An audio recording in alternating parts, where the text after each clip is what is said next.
বলছি যারা যারাই দেখা যাচ্ছেন এই ভিডিওটিতে, যারা যারাই দেখা যাচ্ছেন তারা পেশায় নানা রকম লোক হতে পারেন। যারা ডাক্তারবাবু তারা ওখানকার হতে পারেন, ডাক্তারবাবুর বাইরে যারা তারা কোনো কারণে যেতে পারেন। এই গোটাটাই তো তদন্ত খোলা থাকছে। সিবিআই তো তাদের ডেকে 5 মিনিটের মধ্যে জেনে নিতে পারে আপনি কি এই লোকটি, এই ভিডিওর লোকটি কি আপনি, আপনি গেছিলেন কেন, কে আপনাকে খবর দিয়েছে, আপনি ওখানে কি করছিলেন। তো সেই তদন্তটা হয়ে যাক না। একটা ভিডিও দেখা গেল, সেটা ঠিক কটার সময়ের কি ভিডিও, আমি তো আবার বলছি, কোনো এই ধরনের ঘটনা ঘটলে চারপাশে যারা থাকেন, যে কোনো কারণেই কেউ থাকুক, একটা প্রাথমিক একটা প্রতিক্রিয়া থেকে সবাই ছুটে যান খবর পেলে।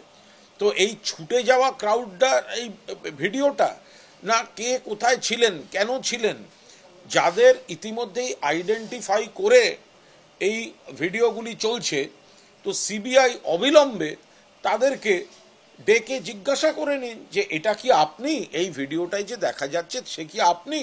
যদি আপনি হন তাহলে আপনি ওখানে কেন গেছিলেন, কি করতে গেছিলেন, আপনার কোন কাজ ছিল, কে আপনাকে যেতে বলেছিল, নিজে থেকে খবর পেয়ে গেছেন নাকি কেউ আপনাকে আসতে বলেছিল।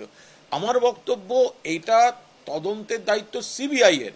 তার আগে আমরা কি ভাবলাম, আমি কি অনুমান করলাম, এটা হলে ওটা কি হতে পারত, ওটা হলে ওটা হয়নি কেন, তার আগে বোধহয় সিবিআইকে তদন্ত করে সিবিআই কারণটা খুঁজে নিক। তার মধ্যে যদি কোনো অন্যায় থাকে, ভুল হয়ে থাকে, যাদের দায়িত্বে ভুল হয়েছে, সিবিআই মনে করলে আইন মাফিক ব্যবস্থা নেবে।